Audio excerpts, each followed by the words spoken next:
Welcome to Subscription Prescription, the podcast where you get the information you need to scale your subscription program.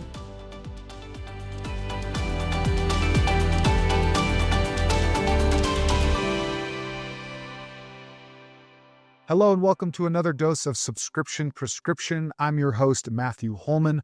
This is the podcast where we help you figure out everything related to D2C subscriptions. I'm really excited today to be joined by Savannah Thompson and Zach Rubenstein, the founders of DYR Sports, or My Volley Box, My Cheerleading Box, and My Dancer Box.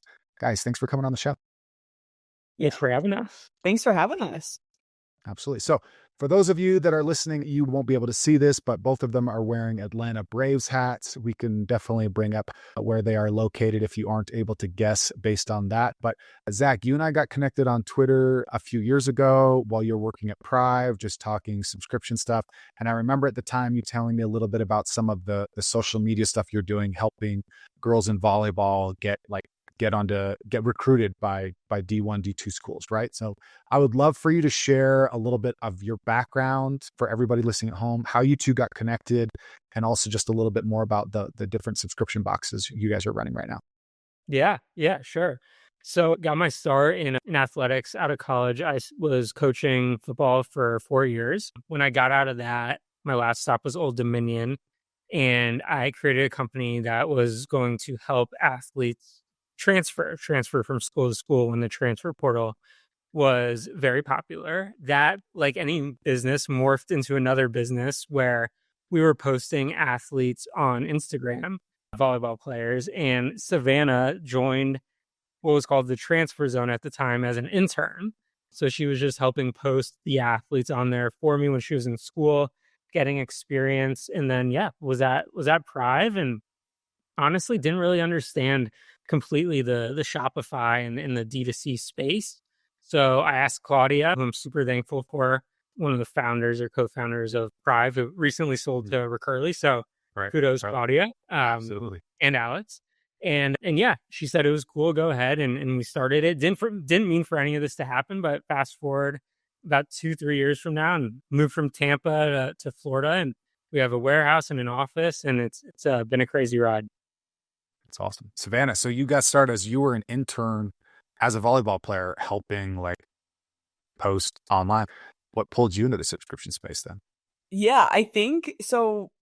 As a college athlete, it's your full-time job. And I knew I was getting to the point where I was like, wow, I guess the only thing I've known my whole life is volleyball, which ultimately did help us out given that we are a volleyball subscription box. But at that time, I was like, wow, I really need to kind of expand my own personal expertise in the business world and things like that. So I reached out to Zach, and he had something that I loved. It was something business related, but also related to sports.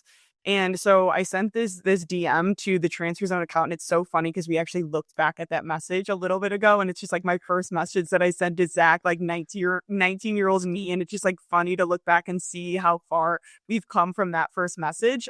Sent him that message. And I think Zach had taught me so much, not only in just the business world, and shaped me into kind of who I wanted to be in that space. And through many different business models, we tried so many different things, whether it was helping girls get recruited, transfer, so many different business models we went through. And we really created, I think, a great relationship throughout that. And I remember I was finishing up grad school.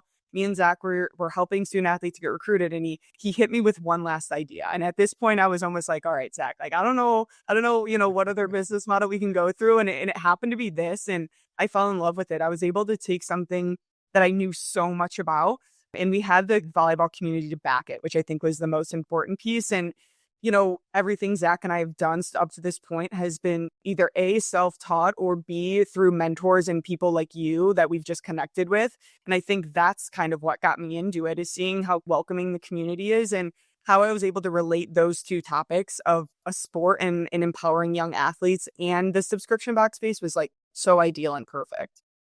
Yeah, and I love how you came up and introduce yourself in person at Sub Summit. We had chatted online and stuff. And so, I mean, for me, as somebody who does this all the time, it actually means a ton when I see people, and I don't kid myself that you're successful because of me. You're successful because of you.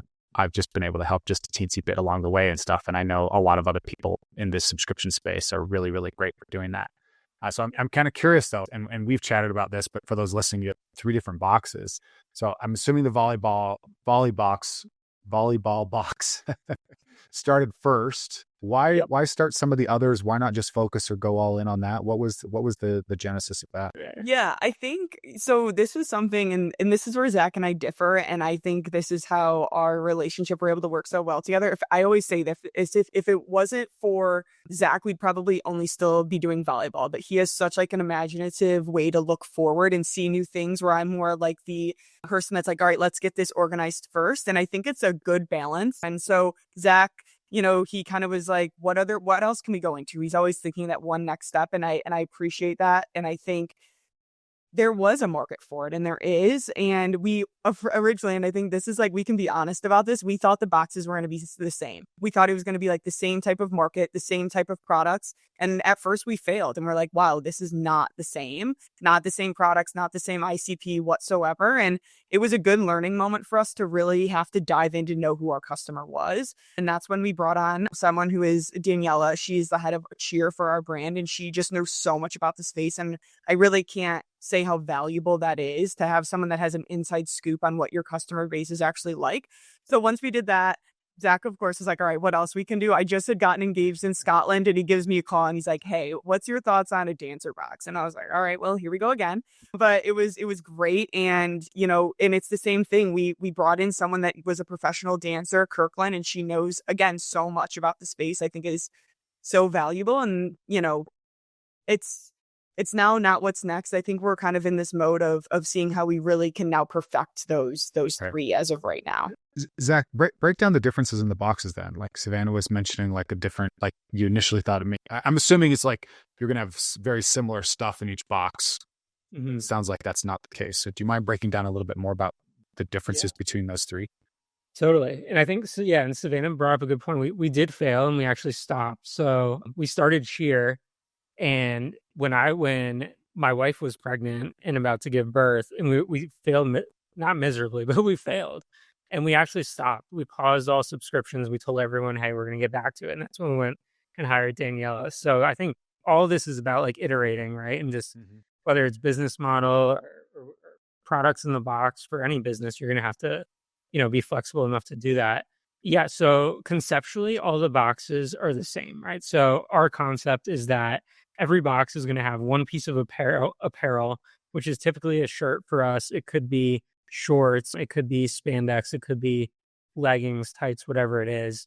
And then we look at it like we have a handful, two, three, four sport related items. So maybe it's an arm sleeve or whatever it may be for that particular sport. So we have like super sport related things for cheer, dance, and volleyball. And then we kind of have like these health, wellness, and beauty items that make up the rest of the box. So maybe one or two makeup items or hair or skincare items. So they are very different. But at first we were like, okay, we're gonna do all the same item, then just change one. But it didn't work out that way. Cheer and dance is a much, much younger audience for us. We're talking like under 10. We have girls we can't get shirts small enough to fit them. Where volleyball is a little bit older, right? Our average age is around 13. And what you like as a 7-year-old is way different than what you like as a 13-year-old. And we're still learning that and we're still perfecting it. No, that's really interesting. What has been kind of like one of the, like you mentioned some of the hardship and like having to iterate through. What are some of the surprise things that you started to do and it just started to either work for you or you didn't think it would work and you were pleasantly surprised to find that it did? I have one, Zach. I think for us, I look at things almost, you have the buyer, which is the mom, and then you obviously or the dad or the grandparent, but then you also have the end user, and those two people are very different. And I think one thing that I didn't think that was going to work was the t-shirt in every single box. Growing up as a kid, my mom was telling me, you have so many sports t-shirts.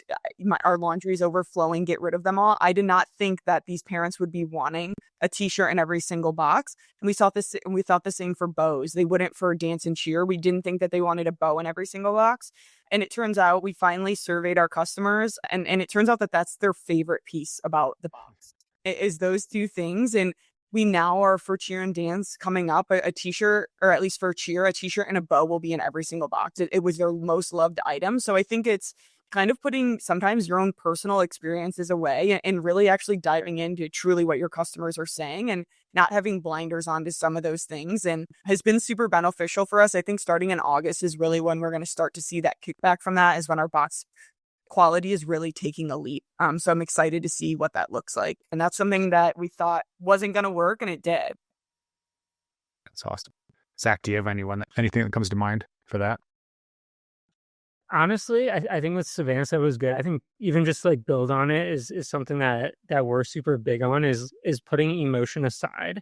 And like it doesn't really matter what myself or Savannah or Daniela or Kirkland or anybody on our team really think is a good product, is really what about like this 10-year-old is going to think. And also what the 30, 40, 50-year-old parent is going to think of the quality of the box. And when we made that change and started to think about that, like when we didn't include the shirt in the box, which we didn't do when we were moving from our warehouse, which was my garage in Tampa, 4 storage units and 2 rooms in my house. When we moved that to Atlanta in April, we didn't do shirts in any of the boxes, and our retention took a huge hit. And that's really like when we started to learn, we're like, whoa, like this is interesting, right? Like they don't care about having 2 or 3 more average products. They really want like they want the quality and they want the apparel. So I'm sure there's been a million and one things, but I think the lesson learned is like really to lean on customer data and just present as many things as we can to them and let them make decisions. Well, and it's fascinating too because that feels like nothing like super sophisticated, like a t-shirt and a bow. Like it's not like you're reinventing the wheel at all. Like we all know. I mean, I don't have a kid in cheer, and I know that cheerleaders like wearing bows, right? But the fact that you're finding that that is something you can deliver and make the box feel more valuable and better for your end users is like really really cool. And as you mentioned, like going to be stickier for you guys. I'm curious, with 3 different boxes, and it sounds like you have 3 different, experts like advising those. How are you managing communication or feedback loops? Are you talking to end users? Are you surveying them? I'm kind of curious because you guys have gone beyond like this is just a startup. This is legitimate business. You guys are all in. You guys have physical locations. You're growing. How are you viewing that part of that process? Because that's often what happens, right? When you're small and you have 50 subscribers, it's easy to get feedback from people. Half of them are, people you guys are much larger than that now. How do you keep staying in touch with what your end user wants? Yeah, I think there's a few different ways that we do this, and some are really new. Some we literally started like a month ago. I think our biggest one is our community that we had before we even started the boxes was there. We had this volleyball community that knew who Zach and I were personally. And we had this massive group chat where we were helping these girls get recruited or talk to them. Zach kept in touch with them, just one-on-one messaging. He had a college athletics background. There's already that trust there where we're going to be able to get feedback from them because they trust and know who we are. I think is now kind of laid that base for the rest of the brands of how we build that trust with them. So that's, if we were to ever launch a sport again, we would start it the exact same way of building that trust with the customer before even throwing the product in their face. And I think we have across all 3 brands, we have what we call our ambassador groups. And I think what's great is we don't even have to necessarily ask their feedback. Sometimes they are just talking in the chats all day long with each other about the products in the box, and we're able to get that feel. So I think that's the first one, and that was organic, and I love that piece. And then what we recently did is we finally made the jump full time, and we're like, wow, I have time to do the things I've been saying I've been wanting to do for the past 6 months. And we finally were able to send a survey out to our customers for a chance to win like some of our favorite items that we have, for free if they were to fill out the survey. And I think we sent out those surveys to all 3 brands, and, we're like, all right, I'm okay if we get 100 responses back. But within the first 20 minutes, I think we had that 100 responses. And I think that just shows they want to hear from us. And so that's one thing, is every 3 months we're surveying them, asking different questions. And I think those questions are going to change based off what we need. But that's probably the 2 methods that we use, is the talking in our chats, our community with them. It's literally me and Zach and Danielle and Kirkland in their messaging. I think that's how you get the most feel, as well as the surveying that we do through our email provider. And then I'm going to toss it over to Zach because I think he does a great job of reaching out to customers on a personal basis to get their feedback. Yeah, agree with that. Everything Savannah said. I think like our secret sauce per se is the ambassador chats, and they're actually our UGC like creators. So we really do no content creation. Also, they do all of it for us, which is amazing. I think what Savannah is referring to is yeah. When I'm bored, I'll go on Shopify. I'll look at our most recent orders and who's said they're okay to receive marketing, and I'll reach out directly to them, whether it's via text or giving them a call and just saying like, "Hey, like I'm Zach. I work here. I'm one of our co-owners, co-founders. Like I want to hear from you. I know you haven't got your box yet, but when you get it, if you love it, let me know. If you hate it, let me know. You know, I want to hear what your favorite thing. I want to hear what your least favorite thing is. Not everybody responds, and not everybody responds right away. But when they have an issue, they're going to reach out to me versus Mhm. canceling right away. So that's something that I try and send like 5 a day just to keep in contact. And I think I'll always do that no matter how big we get. I always want to have that pulse. No, that's fantastic. I'm really curious because you've Zach, and you've worked with subscription brands like on the Prive side. Like Yeah. I, a lot of them I work with would love to have like really, really great feedback and ambassador stuff. So I love, can you unpack for us a little bit what your ambassador program is and like how that kind of started? Because I think that's something that a lot of brands are striving to find a group of people that are going to both advocate and give them feedback right away on stuff that's right or wrong. Yeah. So anybody can join the ambassador program. When they reach out to us on Instagram, we always offer the opportunity and tell them what it's all about, which for us really just revolves around community. We have not perfected the reward side of our ambassador program. We have gotten close to perfecting in our minds the community. So I said this before, but not sure if that opens up the floodgates for reward side people to reach out to us, but we are weak there still. And that's something that we want to focus on and that we will start to focus on. But I think Yep. the biggest thing No, go I was just gonna say, like, the funny thing is like I mean, I find that it's really, really difficult just through a loyalty or points program to get people to go do something that they don't want to do already. yeah, Right. Like, so if you're offering, like, yes, you can maybe get people to take an action because of points, right? But getting people to like get into a chat and communicate, like, that's not going to be driven by loyalty or anything like that, right? Like sorry, a loyalty program. It's right, created by actual loyalty right. to the program and what you're trying to do.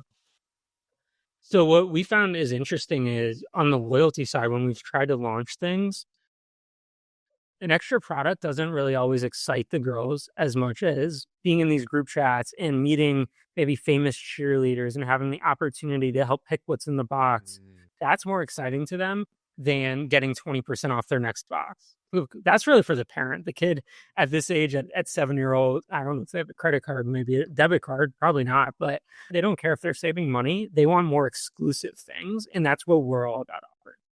No, that's fantastic. Savannah, do you have anything you want to add to that?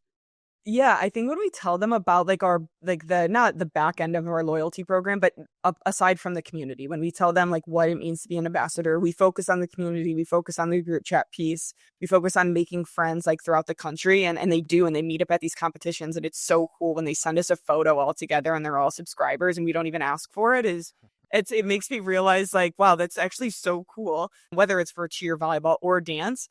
But I think what's interesting is when we tell them about the program, when I tell them eventually they're going to be able to redeem products, it's like in one ear, out the other. Like they don't really care about that. What they want is their own ambassador link to be able to share because they want to share that they can like as an influencer almost these girls the model of who they're looking up to these days is now an influencer, so they want a link to be able to be in that role to So it's like you're better off showing a scoreboard for like the different influencers and how they're sharing, like as opposed to like giving rewards. Like Yeah. something as simple as doing that would actually probably. almost yeah, so it's a unique thing and I rather have it be that. I think that's cool. I think it shows that they're excited to share our brand, and I love that. So it's interesting. Again, I think, we talk so much on the show about some of the technical enablement, like software, how it works, or even through some of the psychology and strategy. As kind of maybe as like a step into what might be close to a final question. I would love to hear from you what you feel like makes, because it sounds like you've got some secret sauce going on here in the sense of like, it's not just a t-shirt, it's not just a bow, it's not just a community. It feels like you're addressing some kind of need or aspirational goal for these girls. I would love to hear from each of you. What do you feel like is the difference between all these failed businesses and when you felt like you started to unlock something? What was the thing that you felt like started to unlock for you? Was it just realizing that every 7-year-old girl in cheer needs a monthly box shipped to them? I'm oversimplifying, sympathizing, being a little sarcastic. Like, what was that piece that you felt like changed and has made things feel like, again, special for what you're building? I think one thing for me was at first when we started doing our boxes and our products, nothing was personalized to the brand. It was pre-wrap, it was hair ties, it was, a mini volleyball, but the products weren't imprinted. The products, and that's probably the phase of almost any subscription box. You start with the products are so basic. Where I saw the flip was for volleyball specifically when we first started, is when we started to imprint the products with words and phrases that directly related to that customer and what they're interested in. I'll give you an example of if someone outside the volleyball community was to create a water bottle, the first thing they would probably put on that water bottle was spike or bumps at spike. Little does the volleyball community, like the outside community, know, no volleyball player really says that. The words are pass, set, attack.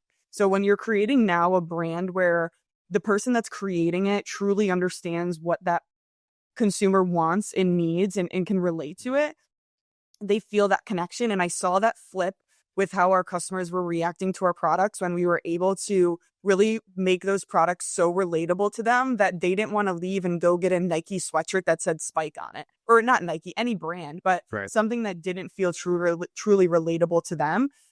I never had that as an athlete of a sport or a brand that truly understood the volleyball community.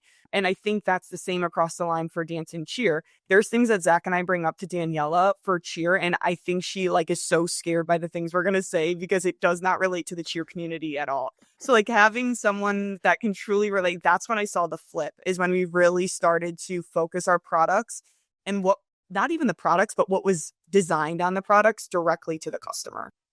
Yeah, it makes me think of like shopping once. I was on a website and this is totally different. Like I like Dungeons and Dragons. And so I was like looking at these random t-shirts and they had this joke about like a side quest.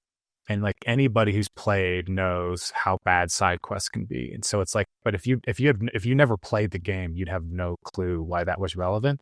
But it also makes me think of like if you're walking to a store and you see all the logos, you see all the phrases, all the things.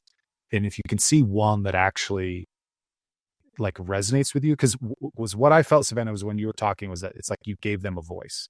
It's not so much that you're giving them merch that they could identify with. It's actually giving them a voice where they can wear or rep something that feels like it's them, feels like it's theirs.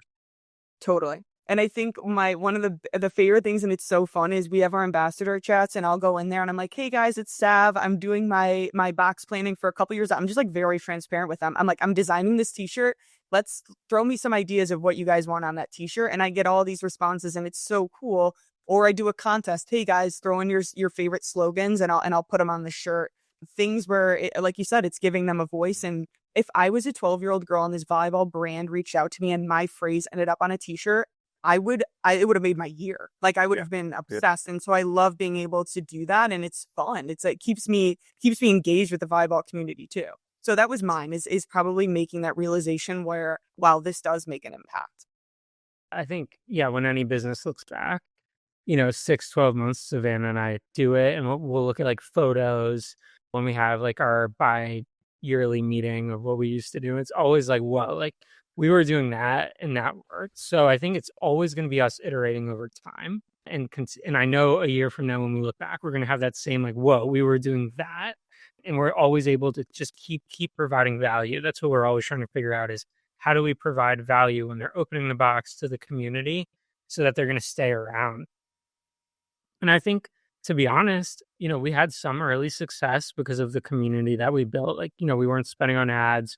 We put it on our story on the Transfer Zone, our original business, and we had some subscribers. But I think there were multiple points where a lot of people would have stopped. a lot of businesses would have stopped. And Savannah and I truly believe this, are like two of the hardest working people out there. And we will not take like failure for an answer, right? Like we will not let that happen. And in business, it may come up in the future where we're always presented with obstacles. And I think a lot of it just has to do with who's leading your team. How good is the relationship between you two? Savannah and I will butt heads for sure on a lot of different things. However, like on Saturday, we're gonna meet up for coffee. Like she's gonna bring her fiance, I'm gonna bring my wife, and we're able to do that. And I think that's such an Mhm. important thing. So I think there's been like multiple times where maybe like aha moments, right, with like the community or the product. But I think it's just Savannah and I continuing to try and keep the pedal to the metal. Whether I bring up a crazy idea, which I do often, and whether she agrees or disagree, always finding that happy medium, bringing it to our community being the ones to sign off, not us, Right. and then going forward. So that's kind of like how I look at our business overall. No, I love that. And it's funny you say that. I think of like my business partner, David, and my wife, Jordan, like two of the qualities that I love the most about a relationship is a partnership where I feel safe that if we disagree with we have disagreed before and it has not ended in nuclear disaster.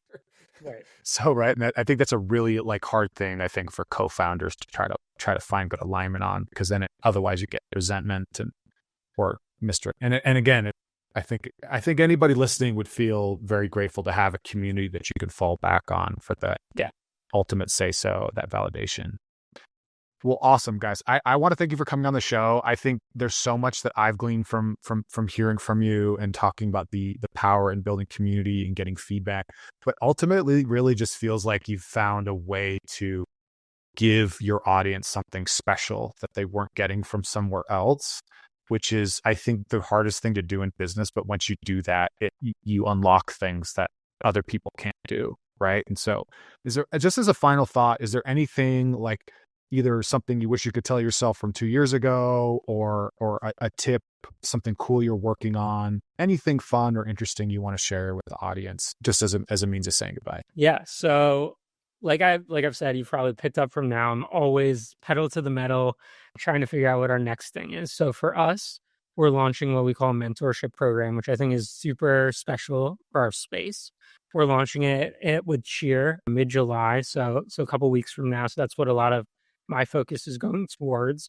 What that looks like is we are connecting these younger athletes with college or pro athletes on video calls, just like how we're on today, for like 40 minutes. It's an awesome way, number one, to give back to these like college and pro athletes on like an NIL side, or just have them give back on their learnings.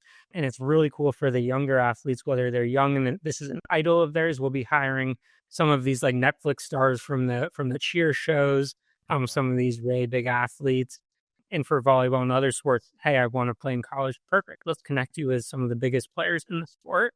So that's what we're working on next, and trying to find ways to make money without inventory. Because when we walk into the office every day, we're inundated with inventory, and I Sure. would love to find a way to mitigate some risk. That sounds amazing. And again, from how you described the community, I feel like that's something they're just going to be incredibly, incredibly excited for. Yeah, so we're really, really excited about it, and yeah, more to come on that in the next couple of weeks.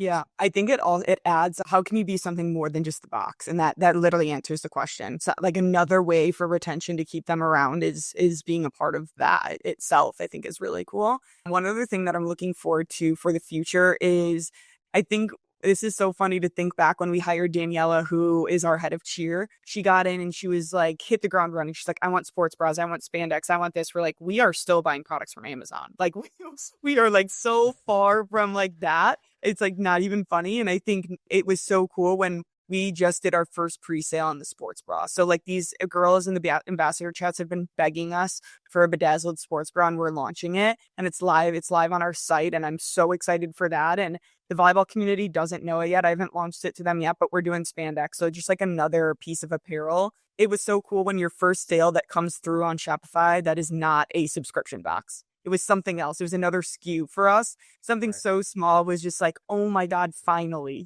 something other than the box. So that's what I'm most excited for, is to see how that can expand. That's interesting. That's really interesting. I feel like we could have a whole conversation on there about segueing out of box and also being able to offer like one-time products on the store. But I think that's a really Yeah. smart play to be able to diversify that way. Well, thank you both for coming on the show. I'm going to have, for anybody listening or watching at home, I will have links to their LinkedIn on the show notes, as well as links to my cheerleading box, to my volley box, and my dancer box. Guys, thanks so much for coming on. Really appreciate it. Thanks so much. Thanks so much. Appreciate it. All right, that's it for this week's dose. Stay tuned to next week for another episode of Subscription Prescription. That's it for today. Thank you for tuning in. Please subscribe so that you can get notified when new episodes come out each week on Tuesdays.